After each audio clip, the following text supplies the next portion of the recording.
हर हर महादेव, जय श्री शंभू, श्री शिवाय नमस्तुभ्यम।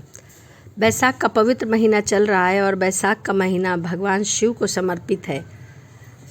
बैसाख का महीना भगवान शिव को अति प्रिय है। आज मैं कुछ उपाय बताऊंगी जो पंडित प्रदीप मिश्रा, जो शिव पुराण के कथावाचक हैं, उन्होंने कहा है। उनके कहे हुए उपाय कभी अचूक नहीं होते। तो मैं बताऊंगी कि बैसाख के महीने में हमें ऐसा क्या क्या करना चाहिए जिससे हमारे भाग्य बदल जाए और हमें धन और लक्ष्मी की प्राप्ति हो। पहला उपाय, हमें बैसाख के महीने में प्रतिदिन भगवान शिव को 1 लोटा जल जरूर समर्पित करना चाहिए।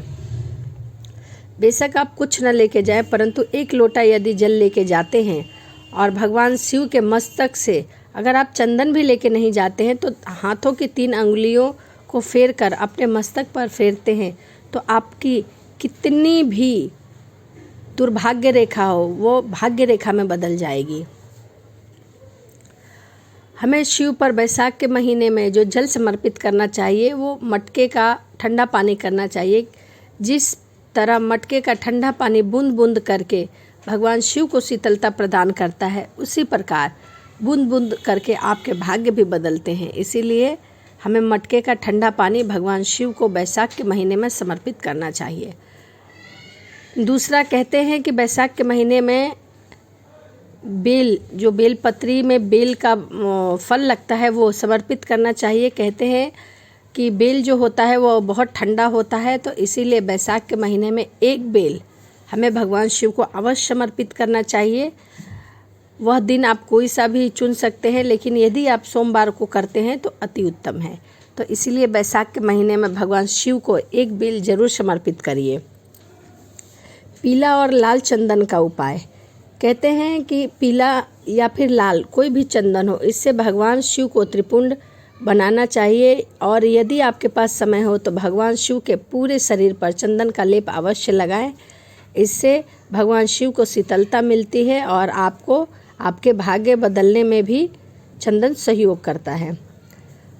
भगवान शिव को बैसाख के महीने में 1 बेलपत्री रोज चढ़ाएं। यदि आपको बेलपत्री नहीं मिलती है तो यदि आप शिव मंदिर में प्रतिदिन जाते हैं तो वहाँ जिस व्यक्ति ने भी बेलपत्री चढ़ाई हो उस बेलपत्री को लेकर और उसे धोकर और आप भगवान शिव को दोबारा समर्पित कर सकते हैं। कहते हैं कि 1 बेलपत्री को कम से कम 21 बार भगवान शिव को समर्पित किया जा सकता है।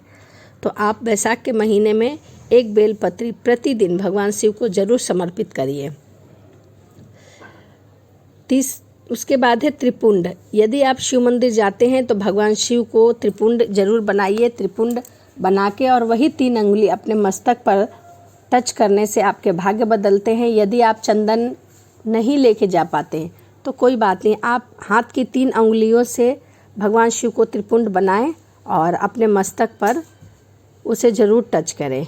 भगवान को जब भी आप मंदिर जाएं तो भगवान शिव को अक्षर ज़रूर समर्पित कर दें। कहते हैं कि भगवान शिव को अक्षर समर्पित करने से धन ध्यान हमेशा भरा रहता है और भगवान शिव को कभी भी खंडित अक्षर समर्पित नहीं करते हैं। तो इसीलिए भगवान शिव को अक्षर ज़रूर समर्पित करें।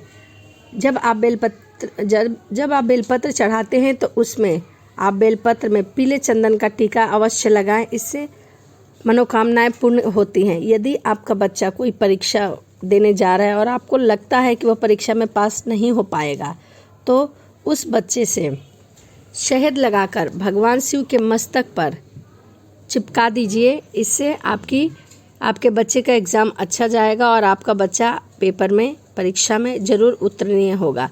या फिर दूसरा उपाय, भगवान शिव की जो सबसे छोटी पुत्री है अशोक सुंदरी, उनके पास आप 5 बेलपत्र, अक्षत, थोड़ा सा गुड़, लाल पुष्प अवश्य चढ़ाएं। इससे भी आपके बच्चे के परीक्षा में काफ़ी सहयोग मिलेगा। उसके बाद बात करते हैं समीप पत्र की। यदि आपको बेलपत्र नहीं मिलता है तो भगवान शिव को समीप पत्र भी उतना ही प्रिय है जितना कि बेलपत्र है। तो आप समीप पत्र या फिर समी के फूल भी भगवान शिव को समर्पित कर सकते हैं। उसके बाद जब आप शिव मंदिर जाते हैं, आप अपनी पूजा अर्चना सभी कर लेते हैं तो 1 दीपक भगवान शिव के नाम का समर्पित जरूर करें। यदि आप सुबह लगा देते हैं तो अच्छा है, वैसे दीपक हमें शाम को ही जलाना चाहिए। तो आप शाम को भगवान शिव को घी का एक दीपक ज़रूर जलाएं। बैसाख के महीने में घी जो है वो रोगों को नाश करता है। यदि आप किसी रोग से ग्रसित हैं तो आप एक घी का दीपक भगवान शिव को समर्पित ज़रूर करिए। और शाम के समय भगवान शिव और माता गौरा जो है वो बेल के पेड़ के वृक्ष के नीचे बैठती हैं। यदि आपके घर के आसपास कहीं भी बेल का वृक्ष हो तो वहाँ भी एक दीपक अवश्य लगाएं, इससे लक्ष्मी की प्राप्ति होती है। यदि आपके घर में कोई छोटा बच्चा हो जो बहुत बीमार रहता हो और उसे बुखार वगैरह होता हो तो आप उसे यदि रुद्राक्ष पहनाती हैं तो वह बीमार बहुत कम पड़ेगा, क्योंकि ऐसा मेरे साथ भी था। मेरे भी बच्चे काफ़ी बीमार होते थे तो मैंने यह उपाय खुद स्वयं अपनाया है, इसीलिए मैं आपको बता रही हूँ। यदि आपके बच्चे को फीवर ज़्यादा आता है, बुखार ज़्यादा आता है तो आप शिव मंदिर में जाइए और भगवान शिव को जो जल समर्पित होती है उसको थोड़ा सा लेके आइए और उस जल में कपड़ा भिगा कर अपने बच्चे का पूरा शरीर पोंछ दीजिए। इससे उस बच्चे का बुखार तुरंत उतर जाएगा। तो यह कुछ उपाय थे जो बैसाख के महीने में हम कर सकते हैं, जिससे हमारे भाग्य की रेखा या फिर आप कह सकते हैं कि रोग धन की लक्ष्मी की प्राप्ति हो सकती है। तो बैसाख के महीने में इन उपायों को ज़रूर करिए। कोशिश करिए कि आप प्रतिदिन मंदिर जाकर 1 लोटा जल भगवान शिव को अवश्य समर्पित कर सके। यदि आप मंदिर जाकर 1 लोटा जल भी समर्पित नहीं कर सकते तो जाते समय कम से कम भगवान शिव के मंदिर के चौखट को स्पर्श करके जाइए, उससे भी आपको काफ़ी फ़ायदा मिलेगा।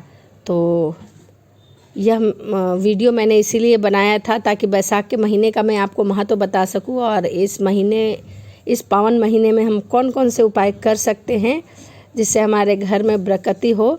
तो यही मैंने आपको बताया है। और एक बात बताना भूल गई, यदि आप शिव मंदिर जाते हैं तो कभी भी जिस लोटे में जल लेके जाते हैं वह लोटा कभी भी खाली लेकर मत आइए।